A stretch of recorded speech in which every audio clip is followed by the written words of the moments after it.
A premier 5-star resort lobby is meant to represent the absolute peak of luxury, service, and universal hospitality, a sanctuary where travelers from all over the world step off long flights expecting to be greeted with warmth and professionalism.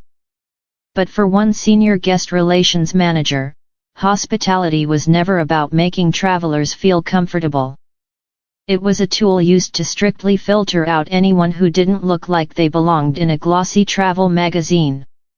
A young woman wearing a plain gray travel hoodie, comfortable dark leggings, and carrying a basic canvas duffel bag walked through the grand revolving doors of the city's most prestigious oceanfront hotel. She had just finished a grueling 14-hour international flight followed by a 2-hour drive. She walked quietly up to the private VIP check-in desk to claim her room key and sit in the quiet corner lounge. The guest relations manager glanced at her casual clothes, offered a look of sheer disgust, and informed her that the VIP lounge was strictly reserved for high-tier card holders and corporate executives. He then motioned toward the luggage exit, suggesting she find a budget motel down the highway that better suited her appearance. What he didn't know was that the weary traveler he had just insulted was the newly appointed managing director of the global hospitality venture that had signed the final buyout paperwork just 2 hours prior, making her the sole owner of the hotel, the beach property, and 45 luxury resorts worldwide. Before we get into the full story, comment down below where you are watching from today, and subscribe to Silent Empire so you never miss an episode. Now, let's get into it. The Grand Aurelia Hotel had stood along the prime coastal boulevard for over 30 years. It was the crown jewel of the city's hospitality landscape, famous for its grand marble pillars, sweeping glass ceilings, and an exclusive VIP wing where global political leaders and corporate heads stayed during their visits. For the past 8 years, the front desk and VIP guest relations department were overseen by a man named Julian Sterling. Julian took immense pride in keeping the hotel's atmosphere pristine. But over time, that pride had warped into deep arrogance. He believed that the reputation of a 5-star resort depended on keeping ordinary-looking people away from the high-paying elite. Julian had created an unspoken, unofficial rule on his shift: if a guest arrived wearing designer suits, carrying luxury luggage, and flashing high-end watches, they were given complimentary champagne and escorted to the presidential suites. But if someone arrived looking tired, wearing simple casual clothes, Julian made it his mission to make them feel deeply unwelcome. What Julian failed to realize was that the world's most powerful people rarely feel the need to dress like they are walking a red carpet, especially after 14 hours in transit, and nobody proved that truth better than Clara Vance. Clara was 33 years old. She was the founder and principal director of Vance Asset Holdings, a private investment network that specialized in acquiring underperforming luxury hospitality groups and restructuring their management. Clara had spent her 20s building her firm from a small 2-room office into an international power player. Despite managing assets worth hundreds of millions, Clara lived with complete simplicity. Raised by parents who worked long hours in public service, she despised artificial status symbols. When she traveled, she wore simple heather gray hoodies, carried plain luggage, and focused entirely on the work at hand. At 4:15 p.m. on a humid Friday afternoon, Clara walked quietly through the marble lobby of the Grand Aurelia. Her flight had been delayed 3 times, her luggage had been delayed at customs, and she was exhausted. All she wanted was to collect her key card, step into the private lounge for a bottle of water, and prepare for her evening board meeting.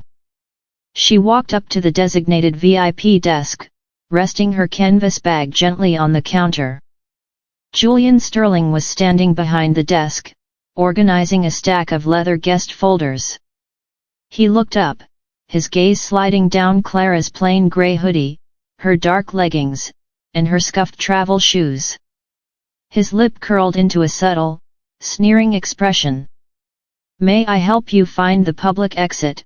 Miss Julian asked, his voice dripping with forced, icy politeness. The public transit stop is located outside to the left. Clara looked up, her dark eyes clear and focused despite her fatigue. I'm here to check in, please. My name is Clara Vance. Julian didn't even touch his keyboard. He simply folded his arms across his chest and let out a dry, condescending laugh. Check in at the VIP desk, Julian said, shaking his head. Miss, this desk is exclusively designated for our executive suites and top-tier Tier 1 membership holders. Standard walk-in reservations, if we even have any available, must be handled at the main desk at the far end of the hall. Though, frankly, our standard rooms start at $800 a night. I am aware of the rates, Clara replied calmly. My reservation was confirmed yesterday morning under Vance Holdings. I was told my keycard would be held here at the VIP lounge desk. Julian leaned forward, dropping all pretense of hospitality.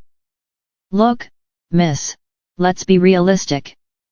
You walk in here off the street wearing a gym hoodie and carrying a bag that looks like it belongs in a locker room, claiming to have a VIP reservation under a corporate account.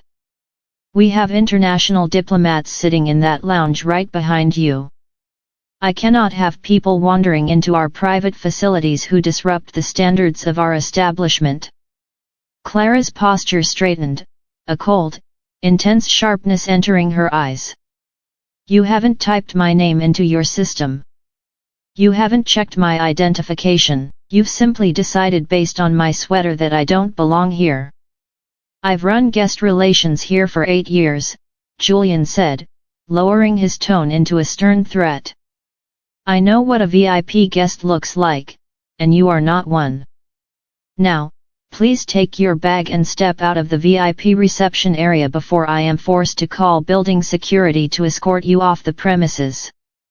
Before Julian could reach for the security button under his desk, the private elevator behind the reception desk chimed softly. The doors slid open, and 3 high-level executives in dark suits stepped out, led by Arthur Pendleton, the general manager of the Grand Aurelia, and Marcus Thorne, the chief operating officer of the parent resort network. Both men looked pale, nervous, and were clutching heavy leather-bound corporate files. Julian immediately changed his posture, flashing a bright, deferential smile. Ah, Mr. Pendleton. Mr. Thorne. Excellent afternoon. I am just in the middle of clearing a minor security issue at the desk so the VIP lounge remains completely undisturbed for your walk-through. Neither Arthur nor Marcus gave Julian a single glance. Arthur's eyes swept across the lobby and locked onto Clara standing calmly at the desk in her grey hoodie. Arthur's face went completely white with panic. He sprinted across the polished marble, nearly tripping over his own shoes. Miss Vance? Arthur gasped, bowing his head slightly in sheer panic. My deepest, most sincere apologies. We were waiting upstairs in the presidential suite for your private escort team to arrive from the airport. We had no idea you had already come through main reception. Julian stood frozen. His hand froze inches above the security button. Arthur, excuse me, but who is this? She was demanding access to the VIP lounge without showing proper credentials. Marcus Thorne turned to Julian, his face flushed with absolute fury. Julian, shut your mouth right now. I beg your pardon, Mr. Thorne, Julian stammered, his polished confidence crumbling instantly.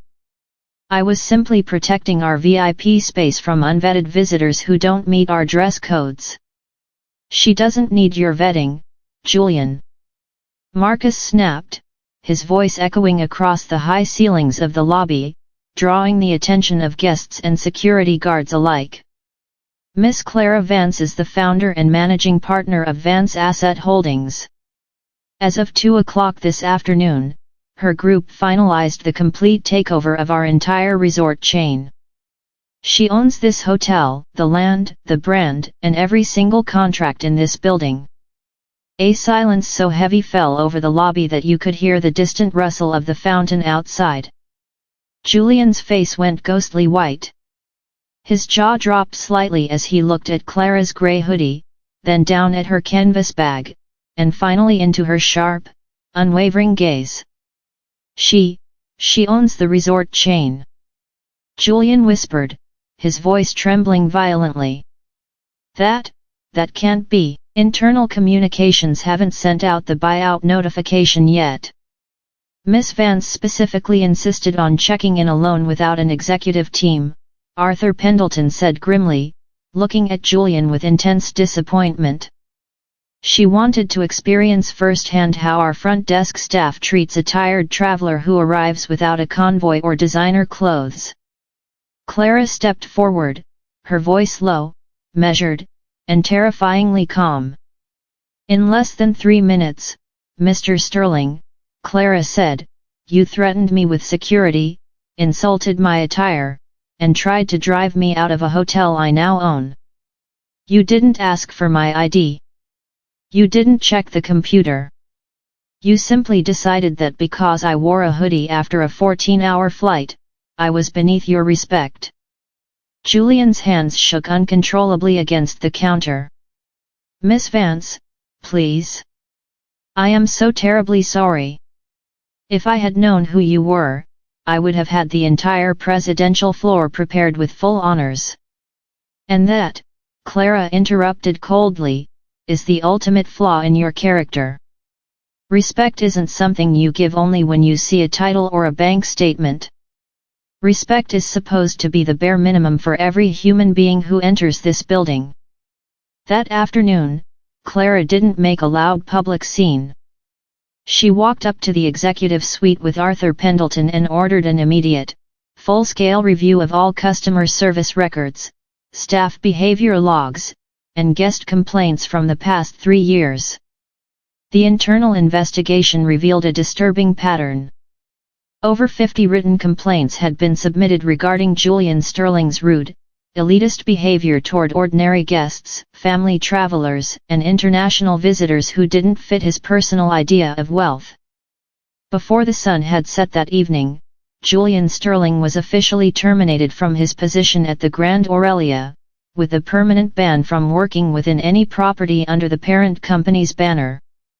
People who rely on superficial labels to judge others almost always fail to recognize true power when it walks into the room. Never measure a person's authority by the modesty of their clothes or the quiet way they carry themselves. You never know if the person standing in the simple gray hoodie is the one who owns the entire empire. If you enjoyed this story, hit the like button and subscribe to Silent Empire for more stories of quiet strength, sudden turns, and ultimate accountability. See you in the next one.